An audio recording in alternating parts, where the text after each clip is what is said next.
يا أيها الذين آمنوا لا تبطلوا صدقاتكم بالمن والأذى صدق الله العظيم. Terima kasih saudara pengacara majlis yang saya hormati seluruh.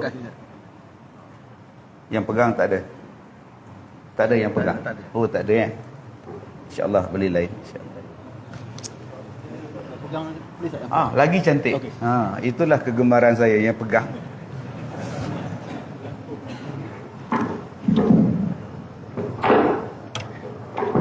Okey, terima kasih tuan. Terima kasih tuan. Terima kasih kepada yang menghantarkan mikrofon. Terima kasih kepada pengurusi dan ahli-ahli jantan kuasa masjid, tuan-tuan imam, pegawai-pegawai masjid, tuan-tuan dan puan-puan, mudah-mudahan dirahmati, diberkati oleh Allah Subhanahu wa taala. Surah An-Nur, Allah Taala berfirman, a'udzubillahi minasyaitonir rajim, wa ankihul ayama minkum was-salihina min ibadikum wa imaikum ay yakunu fuqara yughnihimullahu min fadlih. Sadaqallahul azim. Dan nikahkanlah orang-orang yang sendirian di antara kamu dan orang-orang yang layak bernikah daripada hamba-hamba sahaya kamu, baik laki-laki ataupun wanita. Jika mereka miskin, Allah akan memampukan mereka dengan kurniaannya. Dan Allah tutup pada ayat itu dengan perkataan wallahu sami'un alim, dan Allah itu maha luas, maha mengetahui, lagi maha luas pemberiannya. Baik, tuan-tuan yang saya muliakan, surah An-Nur ayat 32 menunjukkan perintah daripada Allah. Allah gunakan perkataan wa ankihul ayama minkum, dan nikahkanlah orang-orang yang bujang di kalangan kamu. Perintah daripada Allah tu, wa ankihu, perintah. Dia serupa dengan surah Al-Munafiqun ayat 10. Allah Ta'ala sebut wa anfiqu mimma razaqnakum min qabli an ya'tiya ahadakumul maut, dan nafkahkanlah apa-apa rezeki yang Allah Ta'ala berikan kepada kamu sebelum kamu ni, kata Allah, sampai ajal dia, sampai mati dia. Jadi dua ayat ni, surah An-Nur ayat 32, surah Al-Munafiqun ayat yang ke-10, dua-dua menunjukkan perintah. Walaupun perintah tu bukan wajib. Perintah kata Allah wa anfiqu mimma razaqnakum, dan nafkahkanlah dan sedekahlah dan belanjakanlah apa-apa rezeki yang Allah bagi pada kamu sebelum sampai ajal. Makna pergi sedekah cepat. Sebab kata Allah fayaqula rabbi laula akhartani ila ajalin qarib. Sebab manusia ni bila nak mati, dia akan doa, dia akan minta kepada Allah supaya ditangguhkan kematian dia. Dia minta pada Allah, tangguhkan, laula akhartani, kalau boleh akhartani, tangguhkan, lewatkan kematian saya. Kenapa? Fa asaddaqa, saya nak sedekah. Wa akum minas salihin, dan saya nak jadi hamba Allah yang soleh. Dah nak mati sangat baru nak sedekah, kejadah apa? Yang siang malam waktu hidup di dunia dulu, marilah sedekah, dia tak nak deh. Munya banyak.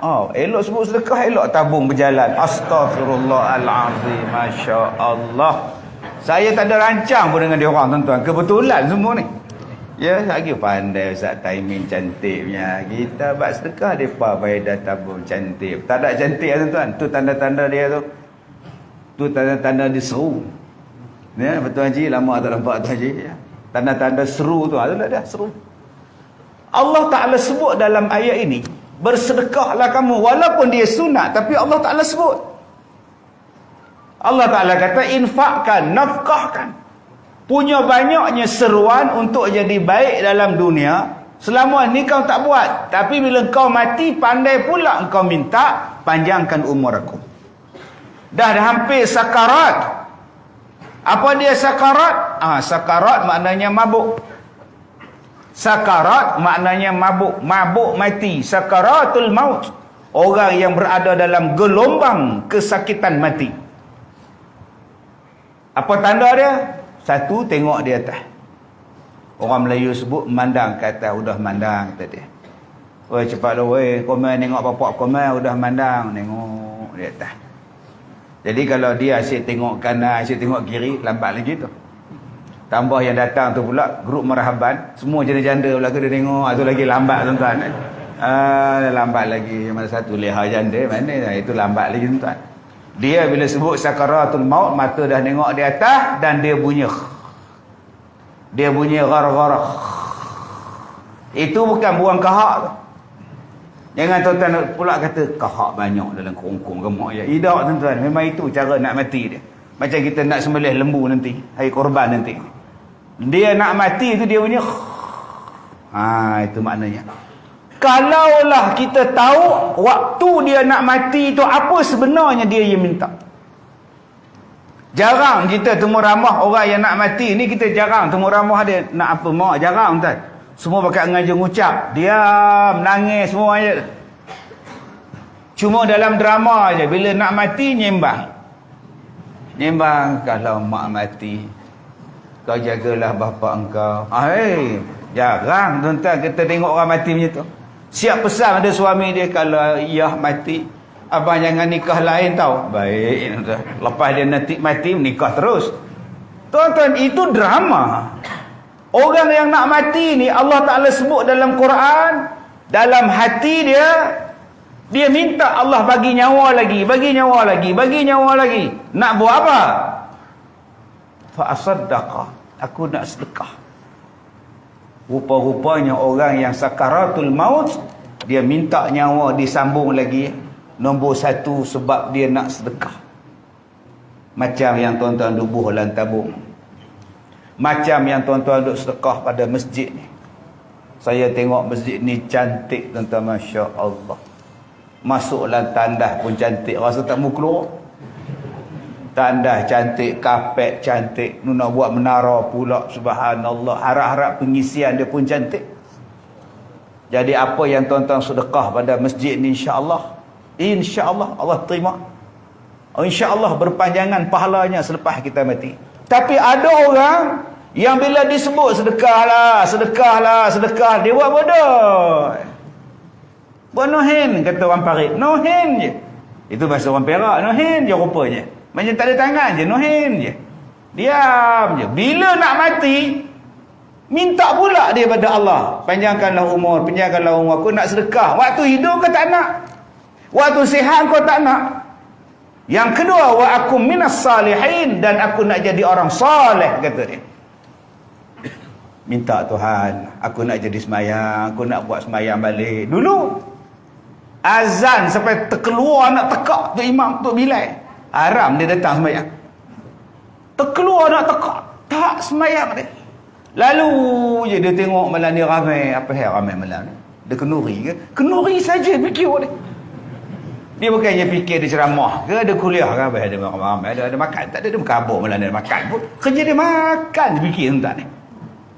Tapi kalau tengok wayang, tak payah panggil. Best cerita dia. Ya ke? Best. Tak. Juta-juta dapat tau. Sebab tu kalau tuan-tuan masjid nak dapat duit juta-juta, buat filem. Mak rabun ke, mak bersilau ke apa ke. Tengah-tengah malam, opah pergi tengok naik wheelchair begini. Mana apa? Tengok wayang begini. Tengok tu. Udah nak tengok bersilat mak kilau. Bukan saya kutuk filem Mak Sekilau pula. Tak, nak bandingkan. Yang rumah hang dekat dengan masjid hang tak main semayang, subuh hang tak main semayang, mari tengok wayang berduyun-duyun tengok. Tak malukah kita depan Tuhan besok? Tak malukah kita tuan-tuan? Apa kita nak cakap depan Tuhan? Tidaknya soleh tengok wayang. Yang solehnya main di masjid ni.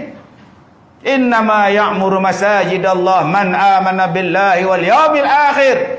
Orang tak ada keinginan nak tengok masjid. Tak ada keinginan pun nak tahu siapa datang malam ni, siapa tu imam. Tak kenal pun tu imam. Nak buat kenduri tahlil baru bawa nasi ke masjid. Tanya orang masjid mana letak, pandai-pandai kamu lah. Udah letak depan sejarah tu imam. Nak sembahyang isyak, apa yang pula nasi ni weh, kata dia. Atau orang tu cakap tak reti tuan-tuan. Maka kata Allah, bila dia minta dua benda ni, nak sedekah, nak buat amal soleh. Kalau kita orang nak buat baik, kita sokong tak? Tuan Haji, saya nak sedekah ni. Molek benar lah. Tengah malam datang rumah orang nak ambil duit sedekah. Tapi Allah kata minta maaf lah, walan yuakhirallahu nafsan idza jaa ajaluha. Minta maaf. Umur kamu takkan dipanjangkan lagi. Bila ajal dah sampai, matilah engkau. Dulu aku bagi peluang, kau tak buat. Dulu kau ada umur, kau tak buat. Dulu kau sihat, kau tak buat. Sekarang mati dah sampai. Minta maaf, jalan terus. Itu surah Al-Mu'minun ayat 10, ayat 11. Surah An-Nur pula perintah lagi sekali. Walaupun dia bukan perintah wajib, perintah juga. Wa ankihul ayama minkum, dan nikahkanlah orang-orang yang bujang di kalangan kamu. Sebab tu kita dalam peringkat keluarga, kita kena tengok anak kita belum kahwin, kena ada cari jalan macam mana nak bagi nikah anak aku. Kena cari jalan tu sebagai ketua keluarga. Bapa, mak kena cari jalan macam mana nak nikahkan anak-anak dia. Ada isteri yang cari jalan macam mana nak nikahkan lelaki. Ada juga tuan. Itu termasuk tanda-tanda kiamat. Oh subhanallah. Ada yang saya khabar ni, ada saya pernah pergi rumah dia. Dia kahwin 4. Suami ni kahwin 4. Jadi saya berjalan pergi rumah dia, ziarah dia. Ustaz duduk kejap ya, nak ke belakang kejap. Isteri dia pun datang hantar air. Hantar air minum, makan semua. Saya kata, akak, sihat tak? Sihat. Ustaz sihat? Sihat macam ni kak, sihat orang tua. Dahsyat kak ni, saya respect betul ya. Apa yang respeknya Ustaz? Tak adanya respect je. Yalah, mana ada orang perempuan pergi minang untuk suami dia, akak je. Isteri nombor 2, bayangkan. Yang nombor 2 pun dia minang untuk suami dia, nombor 3 pun dia pergi minang. Macam mana akak boleh pergi minang bagi dekat suami? Ya Allah, hebat akak ni. Ustaz, itu dunia semua Ustaz. Yang akak cari akhirat. Apa sangat dengan dunia ni, lantaklah dia. Yang penting kau dapat akhirat. Kau target akhirat Ustaz. Jadi akak-akak di belakang, targetlah akhirat. Biarlah dia main depan, dia tahulah dia mau buat projek macam mana. Oh, kalau bab nikah 2 bab akhirat Ustaz ya. Itu dia bukan. Saya nak cerita dekat dia. Dia kata itu semua akhirat. Saya nak akhirat Ustaz. Ini dunia Ustaz. Dunia apa yang dia pulung, ada gaduh tarik rambut lah, santam nyantok, lantak dia lah. Hebat. Hebat akak ni. Tak adanya hebat lah dia nak nikah kau lantak dia, tapi dia penuh kotal, biar ke dia lah Ustaz. Kita sekarang kalau suami nak menikah lain, serang di pejabat. Mana betina gatal ke mana? Tulis dalam Facebook pula. Tulis dalam Facebook, serang 7E. Kebetulan budak yang nak menikah dengan suami dia tu budak 7E. Kita dah maruah. Maruah tuan. Ini kadang-kadang tuan-tuan bila kita tengok di situ, Allah Ta'ala pesan, kahwinkan orang-orang yang bujang di kalangan kamu. Ketua kampung kena tengok dalam masyarakat dia, berapa ramai lagi anak dara yang bujang, berapa ramai lagi laki-laki yang bujang. Carikan jodoh untuk dia orang. Yang memerintah pula, carikan jodoh pada rakyat, berapa ramai yang bujang, kita nikahkan mereka. Mudahkan mereka ni berkahwin. Carikan mereka pekerjaan supaya mereka boleh berkahwin. Carikan jodoh untuk mereka supaya mereka berkahwin. Itu makna perkataan wa ankihu. Tadi ayat wa anfiqu. Yang ni pula ayat wa ankihu. Cari jalan macam mana orang boleh kahwin dengan mudah. Bagaimana orang boleh dapat jodoh yang terbaik. Tanggungjawab atas seorang setiap daripada kita. Subhanallah, Masya Allah. Jadi jangan ayah tak susah hati, mak tak susah hati, anak tak kahwin-kahwin. 5 anak dia tak kahwin, biasa. Macam mana mat? Tak kahwin anak-anak kau? Lantak dia orang lah, itu pilihan dia orang. Tak, dia kena cari jalan. Sebab tu dalam Islam dibenarkan kepada kita mak bapak meminang orang lelaki-lelaki. Boleh, tak salah. Tapi bukanlah pergi minang tu bawa tepak sirih, kami datang nak meminang anak Tuan Haji untuk anak gadis kami. Bukan macam tu. Bukan maknanya perempuan pergi minang lelaki macam tu. Tak. Dia guna orang tengah. Dia guna tu imam masjid misalnya. Mam, cuba tanya anak hanya Haji Dolah tu. Kalau dia nak kahwin, anak saya pun rasa sesuai dengan dia. Cuba nanti aku tanya. Itu sajalah. Tu imam pun jumpa Haji Dolah. Haji Dolah, anak engkau tu kalau nak kahwin, aku rasa dengan anak Haji Latif tu okey. Itu saja. Bukan itu imam tu pula pergi cakap, saya ni menerima wakil daripada anak Haji Latif meminang anak awak Haji Lola. Bukan macam itu. Dia tolong gukan, dia tolong matchkan di antara dua orang. Caranya begitu supaya orang perempuan tadi tak terasa malu apabila ditolak pinangan dia. Bukan maknanya pergi meminang-minang, bukan. Maksudnya ialah adanya orang tengah. Saya alhamdulillah setakat ni saya pun tak tahu dah berapa banyak pasangan yang saya tengahkan. Okey, berapa ramai saya pun tak tahu tuan-tuan. Kerja saya mengkahwinkan orang. Ini yang terbaru nak kahwin ni, suami dia 77, isteri dia bakal dia 72. Allahu Akbar. Orang tanya saya, dah tua-tua nak buat apa tu ustaz kahwin? Saya kata biarkan dia orang kahwin. Tahulah dia orang nak buat apa. Yang kau bising buat apa? Yang kita sibuk-sibuk dah menang apa benda dah tua-tua nak buat apa tu tak tidur malam fikir masalah orang buat apa. Dia orang dah kahwin, tahulah dia orang nak buat apa, sibuklah tuan-tuan. Saya tanya pada Tuan Haji yang umur 77 ni, apa alasan nak kahwin?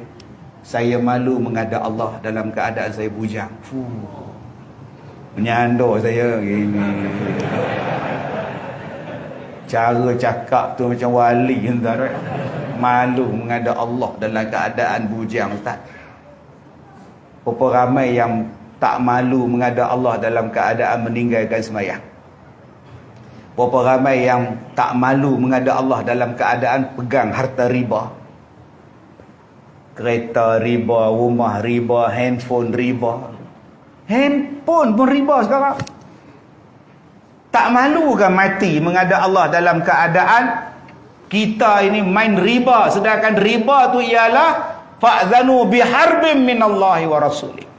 Orang yang makan riba ni seolah-olah berperang dengan Allah dan Rasulnya. Tiba-tiba kita hari ni, betul alasan tu, saya tak kata salah, betul ucapan tu ialah ucapan wali-wali dulu, ucapan ulama dulu. Kalau mati isteri dia, besok kahwin. Mati isteri dia, besok kahwin. Bila orang tanya, kenapa awak kahwin? Saya malu menghadap Allah dalam keadaan saya single.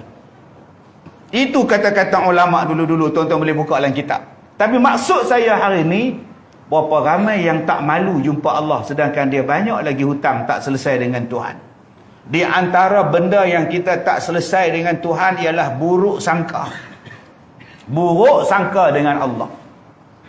3 hari sebelum Nabi wafat, Nabi sebut dalam hadis dia, la yamutanna ahadukum, janganlah mati di kalangan kamu, melainkan kamu mati dalam keadaan bihusnillahi zan, hendaklah kamu bersangka baik dengan Allah. Jangan mati dalam keadaan kamu sangka buruk dengan Allah. Ustaz, macam mana yang sangka buruk pada Allah? Yang Allah bagi, yang Allah tak bagi, kita kata buruk pada Tuhan. Kita tak setuju dengan perintah Allah. Kita kata Allah zalim, kita kata Allah jahat, kita kata Allah adil. Tak adil, kita kata Allah tak adil. Maknanya kita dah buruk sangka dengan Tuhan. Bayangkan tuan-tuan, menghadap Allah dalam keadaan buruk sangka. Apa dia buruk sangka ustaz? Oi, dia mengeluh. Kenapa kulit aku hitam? Kenapa aku hitam, orang lain putih? Dalam keluarga aku seorang saja yang gelap, yang lain semua cerah. Kenapa Tuhan tak bagi adil pada semua orang? Dia buruk sangka dengan Allah, jahat orang. Tuan-tuan boleh tengok benda ni dalam radio. Setiap petang ada rancangan Aku Dia dan Lagu, Aku Dia dan Kenangan. Buka radio 5.30 petang, dia cerita lagu tu. Aku akan menceritakan kisah diriku, seorang anak yang terbuang dalam keluarga. Aku tidak nafikan, aku tidaklah secantik kakakku.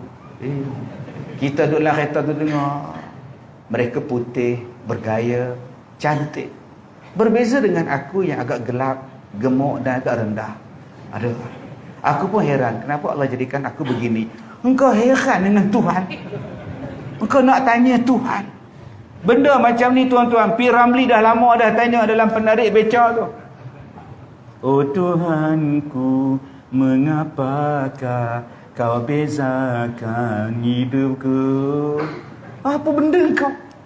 Buruk sangka dengan Tuhan. Allah tak tengok putih, Allah tak tengok hitam, Allah tengok hati. Janji hati kau bersih, sudah. Ada yang marah, saya ustaz kahwin 15 tahun. Masalah, tak ada anak ustaz. Masalah, tak ada anak, ustaz faham tak? Masalahnya, iyalah 15 tahun kahwin tak ada anak. Iyalah, masalahnya apa? Masalah, dah jiran saya tu tak kahwin pun tak tahu beranak. Sudah tuan-tuan. Katanya kau kahwin buat apa kau jadi macam jiran kau? Allah Ta'ala kata kau tak ada anak. Tak ada anak. Allah, itulah yang terbaik untuk awak. Allah Ta'ala bagi awak kulit gelap, itulah yang terbaik untuk awak. Allah Ta'ala bagi kau sakit, itulah yang terbaik untuk awak. Allah bagi sakit, sihat untuk awak, itulah terbaik untuk awak. Apa yang Allah Ta'ala bagi pada kita ni terbaik untuk kita. Dah. Tak boleh kita nak reda dengan Tuhan. Allah bagi kita seorang je anak, mati pula anak tu, cekik rambutan. Dia duk maki buah rambutan tu buat apa? Saya sejak anak saya meninggal, saya tebang semua pokok rambutan. Saya tak suka. Lepas tu macam orang jual tepi jalan tu, saya bakar gerai dia, orang tahu. Apa je zalim benar kau ni. Anak dia mati tercekik biji rambutan, kau anti pada buah rambutan. Dah takdir dia. Ustaz kata itu terbaik untuk anak saya. Anak makcik umur berapa? 4 tahun waktu meninggal. Bukankah dia ahli syurga? Bukankah dia ahli syurga? Pun salah. Tak, kulit saya hitam ustaz. Yang lain putih. Apa masalahnya? Allah tak tengok hitam putih, Allah tak tengok cantik, Allah tak tengok lawa pun. Innallaha la yanzuru ila suwarikum. Tuhan tak tengok, Tuhan tengok hati kau. Bilal bin Rabah tu sahabat Nabi yang dijamin syurga walaupun kulit dia hitam. Sampai tapak kaki dia menderap dalam syurga. Allah elok terima dia. Kenapa awak tak jadikan Bilal bin Rabah sebagai contoh?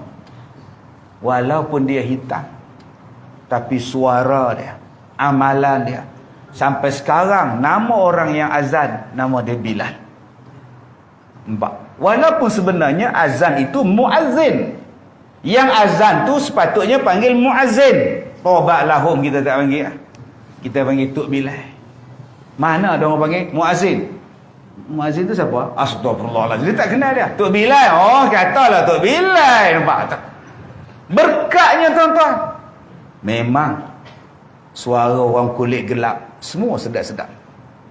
Ni tengok Michael Jackson, kulit gelap.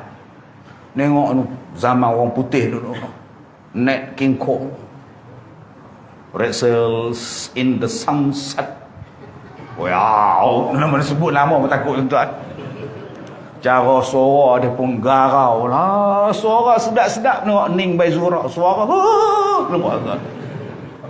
Memang suara yang hak orang kulit gelap ni semua suara punya tuan-tuan. Allah Ta'ala bagi pun salah.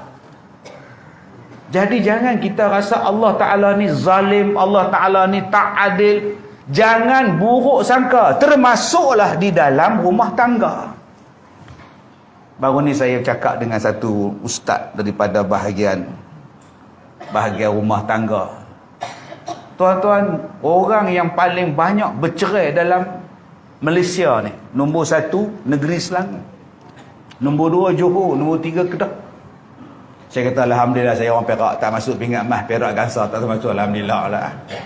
Dia kata setakat beberapa bulan Mei ni saya 8,000 pendaftaran kes. Lebih daripada separuh menceritakan tentang perceraian. 8,000 kes. Dia kata dalam tempoh yang sama bercerai saja ada 3,000 kes bercerai. Dalam tempoh 5-6 bulan yang pertama. Ada sehari ada berapa ratus perceraian. Sehari sebulan tu ada berapa ratus perceraian tuan-tuan. 626 kes sehari, sebulan bercerai. Sehari maknanya tuan-tuan ada 10 kes cerai. Banyaknya rumah tangga kita tak seronok. Banyaknya. Jadi saya tengok muka ustaz tu susah hati utik ni. Bercerai ni dia kata rumah tangga kita teruk. Saya jawab senang je. Kita ada jalan penyelesaian. Tapi jalan penyelesaian kita tak buat daripada dulu. Serupa hari ni kita duk mengadu kemalangan jalan raya terlalu banyak. Yang mati beribu orang setahun.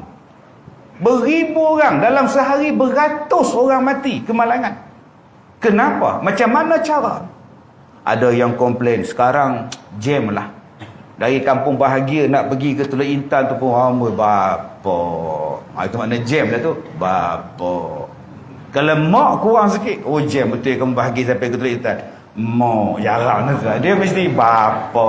Maknanya berat benar aksidennya tu.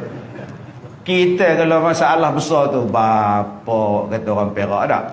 Tuan-tuan, senang je. Kita duk cakap tentang kesesakan jalan raya. Atau kamu jual kereta, macam mana tak sesak? Tiap-tiap minggu keluar kereta baru ni, Alza keluar pula. Yang dulu Ativa, lepas Ativa Alza pula. Ada kamu bising, banyak benar keretanya pun. Atau kamu jual, teruslah jual kereta, selamat masalah ni. Kemudian kita pun mula membuat jalan. Akhirnya sesak tetap berlaku. Sebab kita hari ini memudahkan sangat penjualan kereta. Yang tak layak beli kereta pun beli kereta. Tak boleh cara A beli kereta, dia guna cara B beli kereta. Dia guna cara C beli. Loan tak lulus, kredit lulus. Habis tu jam tak jam, macam mana? Di setengah negara Eropah, tuan-tuan, hanya orang yang betul-betul layak saja beli kereta. Gaji, kemampuan, keluarga dia layak, baru beli-beli. Tak layak kau naik bas, kau naik monorail, kau naik LRT ke apa. Itu di negara Eropah. Pencemaran tak berlaku, kesesakan tak berlaku, kemalangan dapat dikurangkan. Sebab kereta mereka hadkan jualan pada yang betul-betul layak saja. Maka tidak ada jam. Tuan-tuan tengok sekarang, bukan setakat jam di jalan, nak parking pun jam. Di rumah tuan-tuan ni, oh, satu rumah 4 kereta. Mana nak letak ni tuan-tuan? Mana kereta kamu lihat? Dalam longkang mak. Astagfirullahaladzim. Itu je tempat paling senang nak landing mak. Belasah lengkau.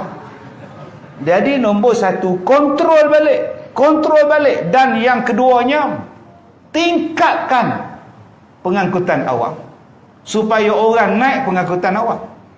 Jadi senang tuan-tuan. Yang kedua, orang duk cerita tentang perceraian.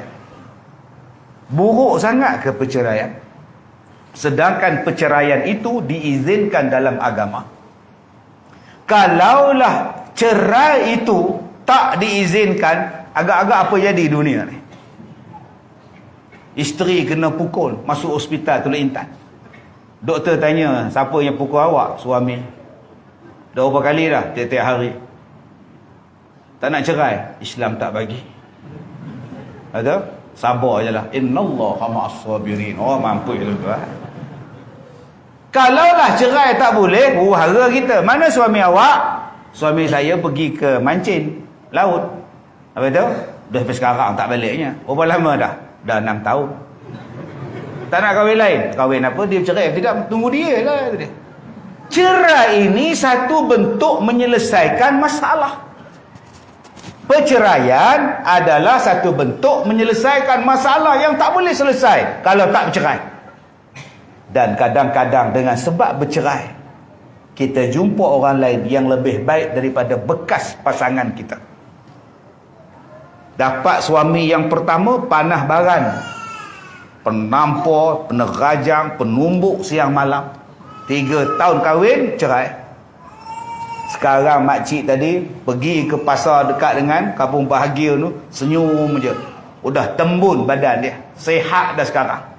Macam mana kamu lihat suami baru kamu tak ada pukul-pukul dah? Alhamdulillah lah mak ngah, dapat yang ni alhamdulillah elok benar dah. Tak ada nak pukul tampar dah, eloklah. Wah, eloklah kamu pandai kau carinya. Tak ada cari dia nak tampar macam mana, tangan tak ada apa semua. Elok. Dia tampar pun tidak, menyepak pun tidak. Atau dua-dua tangan kudung. Oh. Tangan dia ke mana? Dia dulu ni ke tebu. Habis tu masuk dalam mesin tebu, lebuh tangan dia tadi. Allah Ta'ala kadang-kadang dia bagi pada kita yang lebih baik daripada itu. Sebab tu jangan takut bila sebut tentang perceraian. Ada yang malu bila dapat status janda, ada yang malu bila dapat status duda. Maka dia pun sembunyikan masalah dia, dia pun simpan masalah dia, daripada dia menapak di pejabat agama. Dia tak akan pergi pejabat agama, malu ya. Tahanlah dia walaupun suami tak bagi nafkah berpuluh-puluh tahun. Ini yang banyak berlaku tuan-tuan, sebab dia takut. Sedangkan perceraian merupakan salah satu usaha daripada nak menyelesaikan banyak masalah. Dan kadang-kadang bila bercerai bukan maknanya terus berpisah. Kena faham tu. Kalau susah-susah sangat bercerai je lah. Okey? Kita bercerai. Oh, garangnya suami. Aku cerai dengan kau, talak satu. Teng, teng, teng. Oh, bunyi pula tu. Special effect tu, bunyi pula. Duk menung 2 minggu, duk menung di rumah. Aduh, susah tak ada janda aku ni. Dulu dia masak ke kat aku, sekarang ni Maggi je. Silap aku cerai dengan dia. Nampak? Isteri dia pun nyesal juga. Memanglah dia pandai barang, tapi duit tiap-tiap hari dapat. Sekarang apa yang tak dapat? Silap aku minta cerai. Sebab tu dia nama tempoh edah. Tempoh edah tu nama dalam bahasa Inggeris dia cooling period, tempoh bertenang. Kalau kau nak kahwin pada waktu itu, nama dia rujuk. Kau rujuk saja, tak perlu akad nikah. Hanya perlu bertenang, duk menung. Silap. Aku yang silap, bukan isteri aku silap. Aku yang bodoh. Bapak dia kata, kalau kau dah mengaku bodoh, telefonlah dia balik. Bodoh. Bapak pun cerdik. Maka dia pun ambil handphone, WhatsApp lah, apa lagi. Akum. Akum. Janda pula duk menung. Tengok-tengok WhatsApp masuk. Tok. Oh. Wakelem. Ejaan singkat kan, WSKS wakelem je lah bunyi dia. Buat apa tu? Suami dia tanya. Tak ada buat apa pun. Soalan ketiga ni maut punya soalan. Ingat kita tak? Bekas suami jawab. Tanya, ingat kita tak? Kalau isteri dia jawab, entah, ada harapan. Kalau dia jawab, ingat kita tak? Boleh belah. Tak payah tuan-tuan. Abang-abang kalau dapat jenis tu, datang sekolah saya. Stok banyak tau di sana. Nikah dengan pelajar saya, ramai bujang tu, umur 70, 74, bujang umur 4. Tuan-tuan yang saya hormati, yang saya takut bukan bercerai tu. Yang saya takut ramainya orang tidak menjalankan tanggungjawab dengan baik. Itu yang saya takut. Yang ramai lagi yang tak menjalankan tanggungjawab suami isteri yang tak bercerai. Yang tu lagi berlambak tuan-tuan. Yang isteri diam, yang suami diam, yang tu lagi ramai tuan-tuan. Yang ni menakutkan. Sedangkan tujuan kita dijadikan oleh Allah berpasang-pasangan untuk mendapat sakinah, mawaddah, warahmah. Sakinah, mawaddah, warahmah. Allah Ta'ala sebut dalam surah Ar-Rum ayat yang ke-21 kan, wa min ayatihi an khalaqalakum min anfusikum azwaja litaskunu ilaiha. Di antara tanda-tanda kekuasaan Allah ialah dia jadikan kamu ni berpasang-pasangan. Dia jadikan kamu pasangan daripada golongan kamu sendiri, supaya kamu merasa tenteram akan dia. Allah Ta'ala sebut tanda-tanda kekuasaan Allah. Pertama ada di mana? Ada pada diri kita. Okey, ada pada diri kita. Saya ni malam besok live di TV1, Forum Perdana Ehwal Islam. Pukul 10 malam. Bukan pukul 9 ke? 9 Salam Baitullah. Forum Perdana pukul 10. Saya duk fikir tau. Bila saya tengok lengan ni, saya terfikir tau. Lengan saya ni. Ramai orang nak tengok lengan saya ni. Saya pergi mana, ustaz? Tengok tangan sikit. Kata ada katak puru. Saya pun duk tengok, pun teringat tuan-tuan. Ni tangan saya yang terkini lah. Ni tangan saya yang terkini. Ni dia ni. Nampak tangan saya yang terkini. Petang tadi saya nak datang, tadi nak sembahyang asar saya mandi. Nampak tu, tiba-tiba dia luka nampak. Ni setengah orang dia tak percaya. Bila saya kata badan saya ni boleh luka secara tiba-tiba. Dia nak berdarah di sini, dia berdarah. Dia nak berdarah sana, dia berdarah. Dia nak, ni yang terbaru ni, luka ni. Bubuh-bubuh minyak gamat tadi. Ada 3 garisan ni. Ya, agak-agak saya lukakan sendiri ke apa? Ini pelik. Doktor pun pelik. Kenapa kata dia? Kalau dia pun saya pun juga lah. Dia pula tanya kenapa saya pula tak tahulah doktor saya tahulah. Ada orang kata Ustaz Kazim ni propa. Ni propa apa depan mata tuan-tuan? Ni propa kejadah apa? Tuan-tuan nak ke muka tangan macam ni? Ini akan lama-lama dia akan jadi hitam macam muka saya ni. Nampak dulu muka saya flawless. Sekarang less tak ada apa lah tuan-tuan. Dia jadi hitam macam ni. Tapi bila saya ngenangkan bahawa Allah tak tengok kulit, Allah tengok dalam hati, lega saya tuan-tuan. Ini masalah ni. Okey, biarlah dia nak garis sana ke, dia nak toreh di mana itu dia punya hoja lah. Kita yakin Allah ada. Allah sembuhkan kita. Baik, balik pada tanda-tanda kekuasaan Allah. Yang pertama ada pada diri kita. Wa fi anfusikum. Pada diri kamu tu ada tanda-tanda kekuasaan Allah. Subhanallah. Masya Allah. Tuan, saya duk mengkaji tentang jari. Tapak tangan kita jari 5 ni tuan-tuan. Tengah-tengah ni jari hantu. Ni jari manis, ni jari telunjuk. Cuba tuan-tuan tengok jari tuan-tuan. 5 jari ni, ada orang yang jari manis dengan jari telunjuk sama panjang. Macam saya ni tak sama. Telunjuk rendah, jari manis tinggi. Ada orang tuan-tuan yang sama panjang antara jari manis dengan jari telunjuk. Cuba tuan-tuan tengok. Ada tanda tu?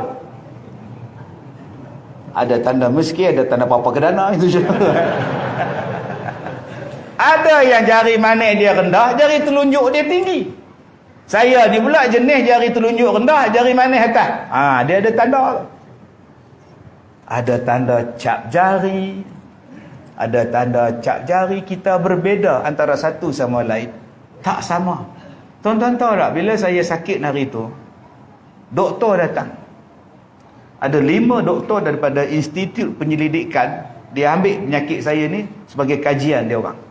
Dia orang buat kajian tuan-tuan, Institut Penyelidikan. Weh, rasa benar, rasa bangga benar tuan-tuan. Orang buat kajian tentang penyakit. Tuan-tuan mana ada? Jadi kalau tuan-tuan nak dikaji, minta sakit je saya, insya-Allah tuan-tuan. Apa benda yang dia buat? Dia ambil rambut. Rupanya rambut dia boleh bagi tahu awak ada sakit apa. Buh dalam botol, tulis rambut. Lagi kuku. Saya kena potong kuku. Buh dalam botol, tulis kuku kanan, kuku kiri, semua yang ada. Kuku boleh bagi jawapan tentang penyakit. Kemudian kulit. Dia ambil pisau kecil, pisau dia toreh kulit. Satu badan dia toreh. Bubur dalam botol. Tulis pula kulit. Yang paling saya tak tahan, darah. Gini. Ustaz tak nak tengok ke tak raya? Ustaz tempat lain Ustaz. Gaya saya tengok darah pula. Darah juga boleh bagi tahu macam-macam. Belum masuk lagi air kencing. Dia boleh bagi tahu apa kekuasaan Allah. Bila saya dah balik, segala doktor tu balik, saya duduk atas kursi saya menung. Teringat pula aku cara buang saka. Lebih kurang macam itulah tuan-tuan. Nak rambut, nak kulit, nak darah. Oi, subhanallah. Dia boleh bagi tahu. Bila report sampai normal, negatif. No bacteria, no scabies, no. Oi, semua sihat. Negatif belakang. Mai doktor lain pula daripada satu universiti pula. Dia ambil daging saya pula. Daging boleh bagi jawapan. Ingatkan bila dah mati baru orang ambil daging mayat. Nak tahu punca mati. Hidup dia ambil. Dia cocok bius. Bila cocok bius, rehat 3-4 minit. Dia ambil jarum, dia tekan tempat bius. Sakit. Okey, rehat dulu. Belum jalan. Memang saya duduk sini daripada tadi lagi. Tak, itu bius belum jalan. Ingatkan dia kata. Memang saya duduk atas katil tu punya lama lah. Dia ambil jarum lagi, dia tekan lagi. Sakit? Tak sakit dah. Tak sakit. Okey, kita mulakan lah. Dia pun tekan, tuan-tuan. Dia tekan, ingatkan tekan apa? Rupa dia sedut saya punya kulit. Isi. Allah. Saya kata, aduh, sakit, doktor sakit. Tadi you cakap tak sakit. Tadi tak sakit, sekarang sudah sakit. Jadi holik dah saya. Holik, tuan-tuan ni. Dia kata, tu bius tak jalan lah. Tak apalah, kita teruskan sajalah. Kalau nak cucuk lagi lambat. Kalau bius sekali kedua lambat, terus sekali. Aduh, sakit. Lepas dia tarik, dia jahit pula. Mentah-mentah saya tengok, jahit ngengak jahit. Daripada situ pun dia boleh bagi tahu apa penyakit awak. Subhanallah, Masya Allah, tuan-tuan. Tanda-tanda kebesaran Allah ada pada rupa kita, wajah kita.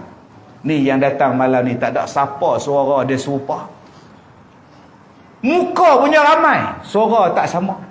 Muka tak sama, suara pun tak serupa. Walaupun ada orang yang boleh tiru suara orang lain, tapi tetap tak sama. Ni sekarang tengah duk heboh bintang P. Ramlee ni. Nah, siapa yang nak masuk bintang P. Ramlee, umur 77 tahun dilahirkan, bukan umur 77. Boleh masuk. Semua pakat taram misai trim ni jadi P. Ramlee, rambut kerinting ni. Pak saya nak jadi P. Ramlee. Di waktu malam. Tang situ serupa dah, tengah-tengah lebur, tuan-tuan. Kita boleh tiru suara orang macam-macam.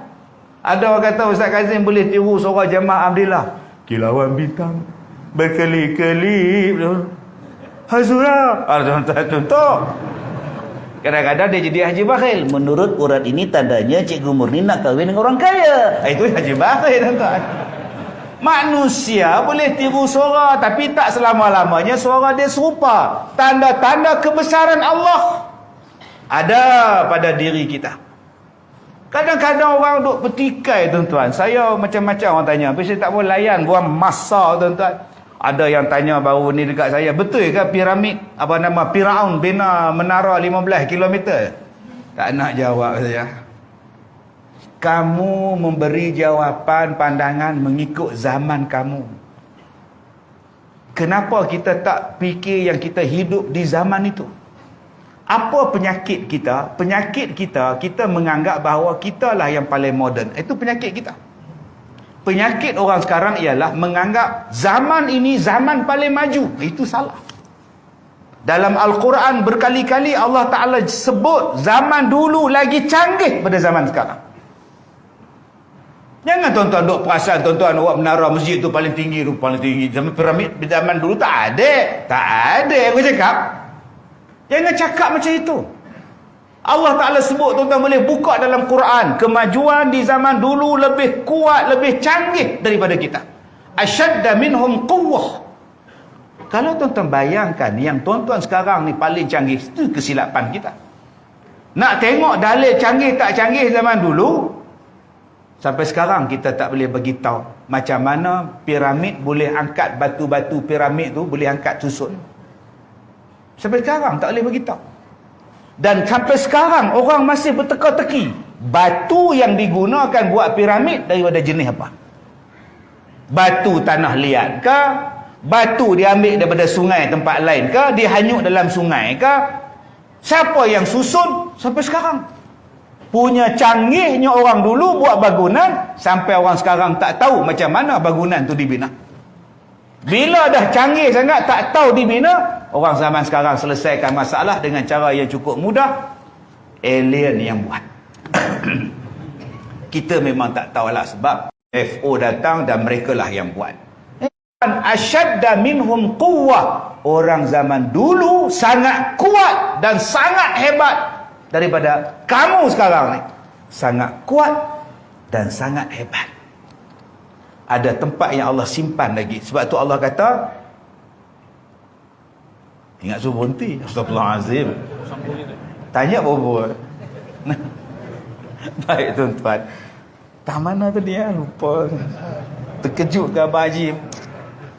Baik tuan-tuan, ada benda yang Allah simpan untuk kita cari. Allah kata dalam Quran, fasiru fil ard. Berjalanlah kamu di atas muka bumi.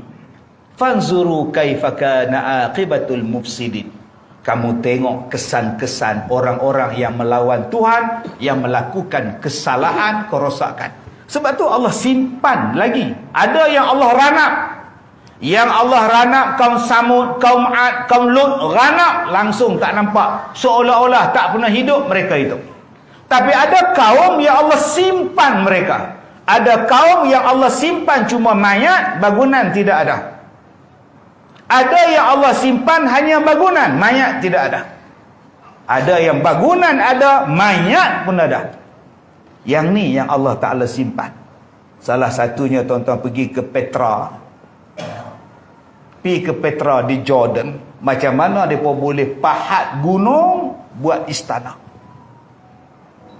Masya Allah, bila kita tengok ni tengok tiang tuan-tuan ni teringat kat Petra.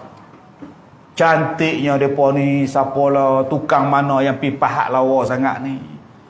Itu baru pintu masuk. Masuk dalam dia tuan-tuan, naik atas bukit tu pula, rupa-rupanya dalamnya ada stadium.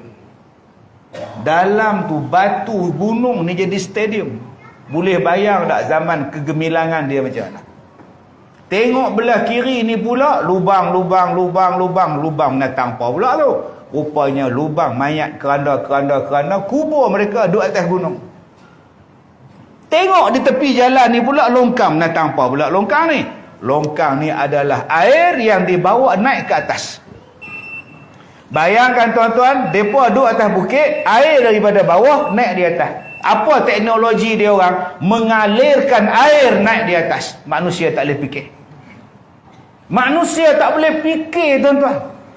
Sebab itu, kalau kita dengar cerita orang dulu-dulu buat macam ni, jangan cakap mustahil, mana boleh. Jangan cakap macam itu.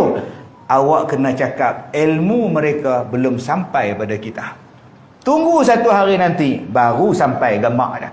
Sebab kita akan mengulangi balik teknologi di zaman dulu.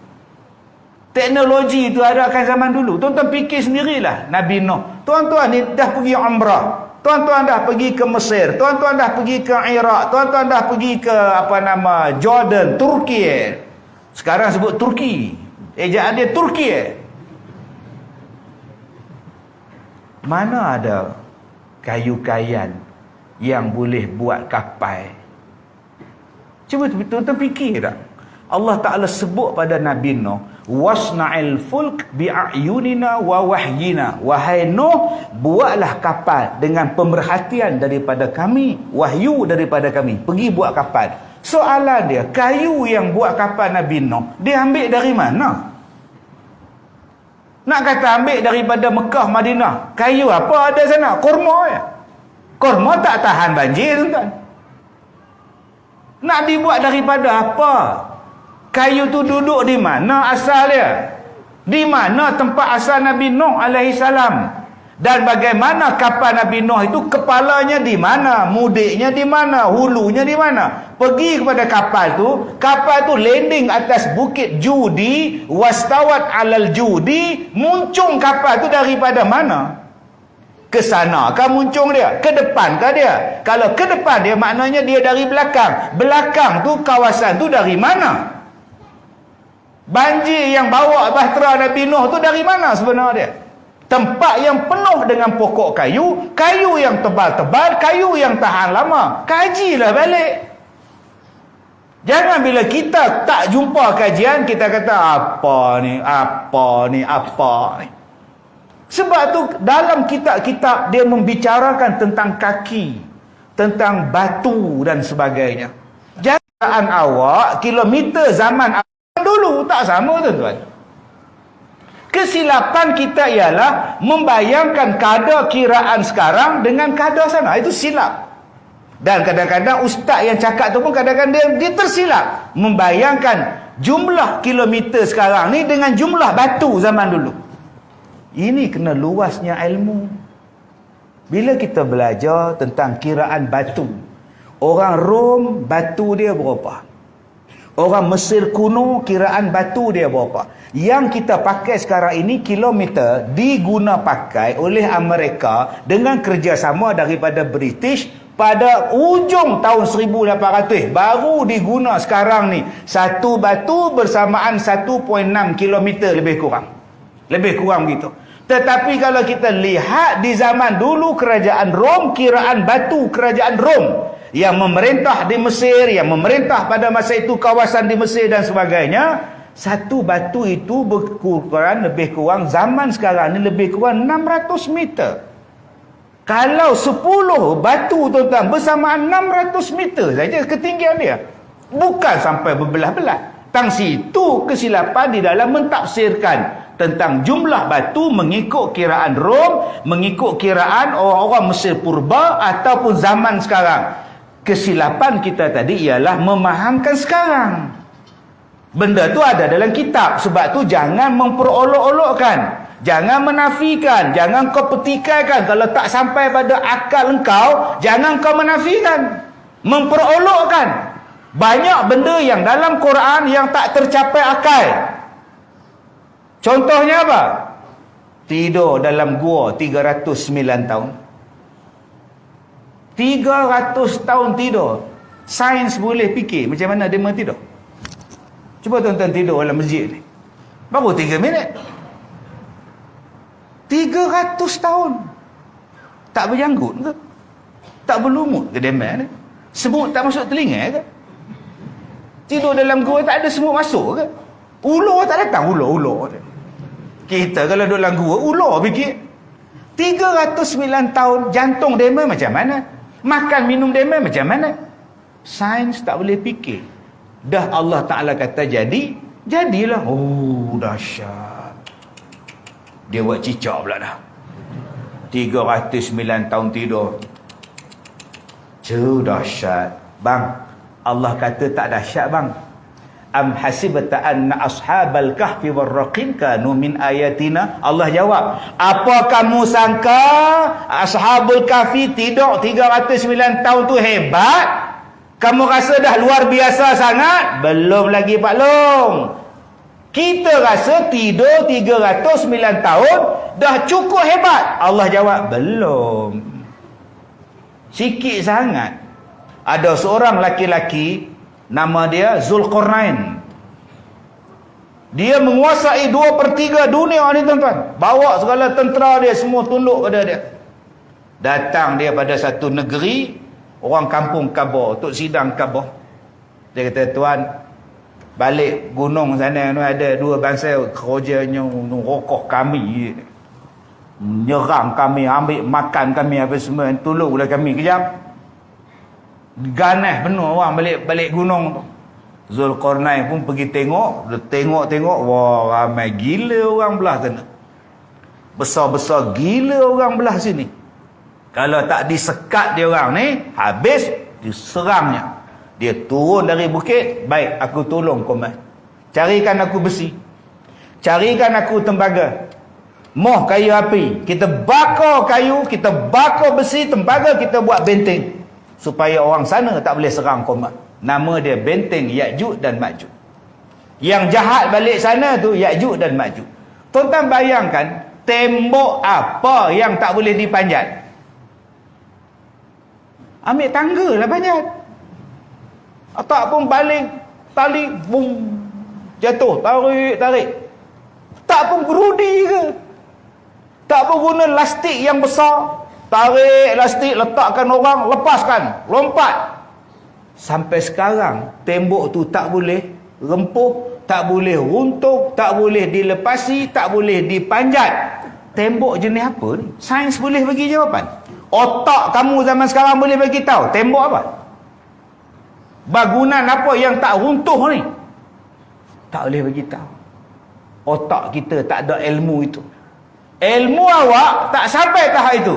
Sebab itu bila kita dengar benda yang tafsir ulama-ulama bincang benda sesuatu benda dalam Quran, jangan kita cepat kata, ni kaki DVD ni. Ini tak boleh pakai ni.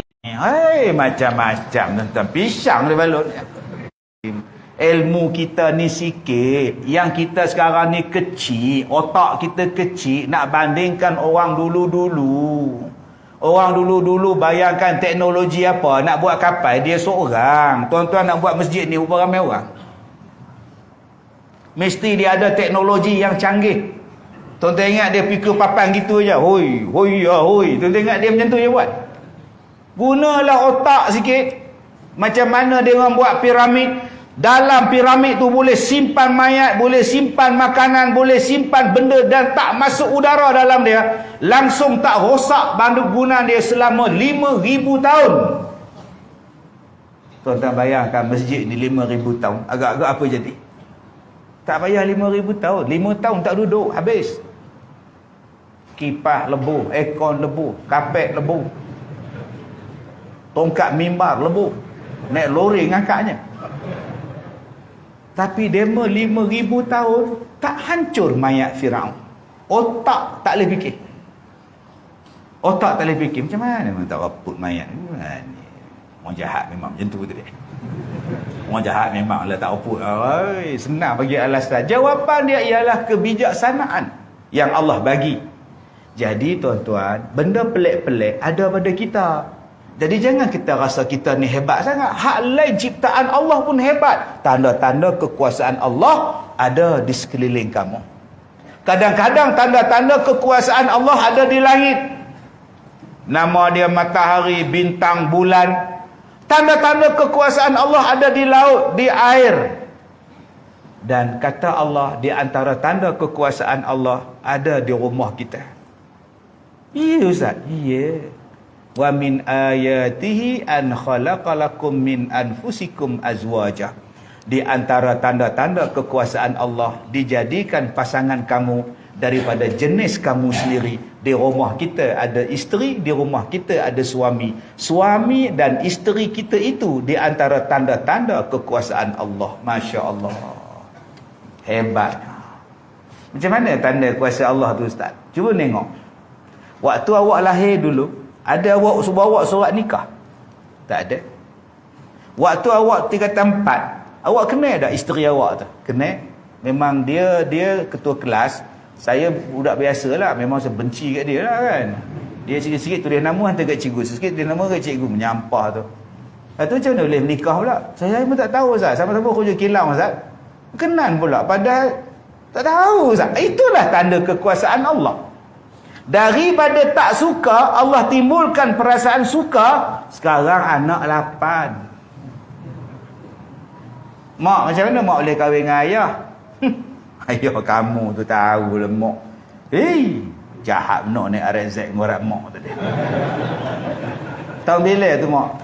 Tahun 80-89 dia ngorak mak ni RZ. Lepas tu mak layan. Aku tak layan. Mak dah upah kamu garang, tak berani dengan aku. Dia ngorak di mana mak? Itu mak nunggu bah. Tiap-tiap hari dia nunggu bah, dia datang. Ni rezek dia. Getik tengoknya. Mak tak layan. Tidak. Lepas tu macam mana mak berkenan? Seminggu jugalah dia tak datang. Mak nunggu ke mana? Orang budak tak datang pula. Lepas tu rindu pula. Sudah tuan-tuan. Daripada duduk menyampah rezek, sekarang dia pula menonggak ni rezek tuan-tuan. Allah Ta'ala bagi pada kita satu benda yang daripada awal-awalnya muka saling tak sama. Cuba tengok sekarang 50 tahun kahwin. Cuba tengok, bau badan pun sama, muka pun sama, batuk pun sama, senyum pun sama, PL pun sama. Allah bagi keserasian. Dengan sebab dah serasi, suami tahu kehendak isteri, isteri tahu kehendak suami. Hanya dengan batuk, suami isteri boleh tahu. Itu tag. Tag ayah kamu nak tag tu. Kalau panjang lagi, besok Jumaat kan? Jom tidur. Yang mana faham, tak faham sudah. Dia hanya dengan bahasa isyarat saja dia boleh faham dah. Kalau maknya diam, tak tanya, tak menjawab, tanya, tak menjawab, si bapak dah tahu dah. Dah tahu dah, tu merajuk tu. Main nak makan. Dah kenyang. Main nak makan. Orang kata kenyang. Nampak tuan-tuan. Kita dah tahu dah. Sebab itu tanda-tanda kekuasaan Allah ada di situ. Dia datangkan perasaan kasih. Dia ada lagi nampak tangan saya tuan-tuan. Tak kena penuh tuan-tuan ni. nampak perasaan cinta, nampak perasaan rindu. Sebab itu dia ada perasaan mawaddah warahmah. Sakinah maknanya ketenangan. Allah bagi kita kahwin ni supaya kita rasa tenang.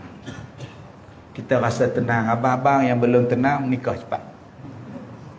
Okey, nikah cepat. Bujang-bujang ni, nikah cepat. Dan kak-kak pun letaklah hantaran murah sikit. Ini 40,000 letak. Mana cari zaman inflasi sekarang ni? Minyak mahal, semua mahal. Hantaran pun mahal. Bagilah. Dah ada orang nak bela anak kita. Ada orang nak bela anak kita. Syukur Alhamdulillah. Yang kita dah dia sanggup nak bela, letak mahal-mahal Ustaz. Ingat sekarang ni senang ke nak cari laki-laki? Yang banyak jantan. Sungguh tuan-tuan, laki-laki kurang. Jantan banyak isak dadah, tak tanggungjawab, panah barat. Yang laki-laki ni macam yang dalam ni. Ni yang datang malam ni semua laki-laki ni. Rajin semayang, rajin dengar kuliah, rajin baca Quran. Inilah lelaki. Bagi nafkah. Yang jantan tu banyak. Isak dadah, merompak, menyamun. Takkan orang macam tu nak jadi menantu kita. Tiba-tiba yang datang meminang ni lelaki. Subhanallah. P. Ramlee dah ajar dah benda ni. Betina dan perempuan. Cuma P. Ramlee nak membezakan betina dan perempuan. Dia ambil beras, dia ambil garam, dia ambil gula, dia ambil serbuk sana, dia ambil lengkuas, dia ambil serbuk-serbuk, dia campur bawa lagu ni. Masuk kampung. Siapa yang boleh masak makanan yang dia bawa, dengan makanan tu dia asingkan, itulah perempuan. Subhanallah. Tu cerita Musa menjanggut. Tak ingat Musa menjanggut? Menteri agama tu, jahat tu menteri agama tu. Kan isteri P. Ramlee tanya, Kekanda, tidakkah salah laki-laki masuk dalam rumah isteri orang? Oh, itu salah besar tu, katanya. Habis tu Kanda buat, ini undang-undang Kanda yang bikin. Ianya boleh padam, katanya. Jahat betul pendekar Mustar itu. Kejap jadi pendekar, kejap jadi menteri nikah kahwin. Tuan-tuan ingat tak cerita P. Ramlee tu? Bila dia bawa, dia kata, bak makan janganlah disusahkan, saya ada bawa bekalannya. Bila sampai di dapur, mak, orang ni gila gamaknya. Dia bungkus, dia bagi balik kat P. Ramlee. Sayang, rupamu segak tapi otakmu mereng, kata dia. Tengok-tengok bagi dekat Sa'diyah. Sa'diyah boleh buat. Dia asin. Bukan dia asing lah. Kru lah asing kan. Dia buat je entah ni. Bila ayah dia tanya, dari mana kau masakkan makanan ni? Setahu bapak tidak ada makanan di rumah kita. Daripada makanan yang dibawa oleh orang muda inilah. Bangun P. Ramlee. Apa? Teng. Dia teng lagi sekali. Itu zaman P. Ramlee. Dia mengatakan perempuan jenis malah. Perempuan jenis yang rajin. Yang betina jenis malah. Perempuan yang hormat. Yang betina tak hormat orang. Dia membezakan betina dan perempuan. Lebih kurang macam itulah kita jantan dan lelaki. Lelaki yang bertanggungjawab. Lelaki yang ini. Yang jantan tu jantan. Jantan tak guna. Selalu disebut jantan tak guna. Jarang disebut laki-laki tak guna. Jarang. Sebab apa jarang? Sebab panjang. Laki-laki tak jarang, tuan. Jantan senang. Jantan lagi senang digunakan. Tuan-tuan, di antara tanda-tanda kekuasaan Allah, Allah bagi benda ni. Nama dia apa? Sakinah, ketenangan. Daripada ketenangan itu dia datang mawaddah. Rasa kasih sayang. Rasa rindu dendam. Tu nama dia mawaddah. Orang mula menikah, cuba tuan-tuan tengok. Ya Allah, pergi ke bilik air berdua, makan berdua, naik kereta berdua. Itu nama dia mawaddah. Pakai helmet pun tak pandai ada isteri, suami pakaikan. Pap sekali. Nak buka pun tak pandai, suami bukakan. Aduh abang, cium tangan lagi nak pergi kerja. Itu baru nikah. Cuba tuan-tuan tengok 10 tahun. Pakailah helmet tu. Abang pakai, mana ngadu siku kamu kan? Siku kan? La ilaha illallah. Dulu kalau nak naik motor, pijak dekat tempat pemijak, nak naik tu pegang bahu suami. Suami tu dia nak naik motor tuan, tekan bahu suami tu. Dah, peluk suami baru jalan. Sekarang tekan pun tidak, peluk tidak, suami je jalan. Isteri tegar, abang. Bila kona ringan pula hari dia kena. Dia tak ada Allah tuan. Mawaddah tu kurang. Sebab tu awal-awal nikah ni nama dia apa? Mawaddah. Rindu, kasih, dendam, semuanya ada. Nak balik awal ni dah pukul 9.10 ni, mawaddah ni. Isteri duduk tunggu ni, aku 9.15 dia tak berhenti, aku belah. Mawaddah nama dia. Selain daripada takut bini. Tuan-tuan gitu tuan. Dia nak balik awal. Dah lama kahwin, dia tukar daripada mawaddah, dia tukar kepada apa? Rahmah. Tuan-tuan boleh buka dalam tafsir Al-Azhar, hamka terang. Allah Ta'ala sebut rahmah, kasihan belah. Kasihan belah. Allah bagi pada kita bila dah kahwin, kesian. Then, isteri kamu dah lama sakit. Dalam 15 tahun. Memang lumpuh lah. Lumpuh. Tak nak kahwin lain dia. Tak nak. Aku kesian kat dia. Dia bagi kahwin tapi aku tak nak. Aku kesian. Akak-akak cuba anak panggil pergi Putrajaya. Mak, jom Putrajaya rumah kami. Kita pun pergi 2 hari. Lepas 3 hari nak balik. Baru 3 hari, mak. Nak balik. Kenapa duduk lama sikit? Kesian bapak kamu. Apa dia makan tak tahulah orang tua tu. Nampak tak orang mak akan jawab, kesian bapak kamu. Dia tu jangan kata nak masak. Nak buka dapur gas pun tak reti. Kan mati ke buluh pula orang tua. Dia kepada kesian. Itulah dia tuan-tuan, sakinah, ketenangan, mawaddah, kasih sayang, rahmah, kesian. Jadi saya pun kesian pada tuan-tuan, lama dah. Dan tuan-tuan pun kesian dekat saya juga. Saya pun lama nak pergi Kuala Lumpur lah tuan-tuan. Ya. Besok saya kena jumpa doktor, nak tengok kes saya ni tak selesai-selesai lagi. Ini yang terbaru lah. Ni yang terbaru. Pukul 5 tadi, 4.45 tadi waktu saya nak datang tadi. Ya, tiba-tiba jadi ni. Ini bukan tuan-tuan nak kata saya garu ke pitoreh ke, tak ada tuan-tuan. Itulah hidup saya, tapi saya redha. Ini ketentuan Tuhan, rezeki daripada Allah. Mungkin Allah nak bagi benda yang lain yang lebih baik. InsyaAllah kita jumpa malam besok di rumah masing-masing jam 10 malam, Forum Perdana Ehwal Islam. Dan hari Jumaat jam 6.30 pagi kita jumpa lagi di rumah tuan-tuan. Tanyalah Ustaz di TV3 hari Jumaat. InsyaAllah kita jumpa lagi. Wabillahi taufiq wal hidayah. Assalamualaikum warahmatullahi wabarakatuh. Saya minta maaf jika terkasar bahasa.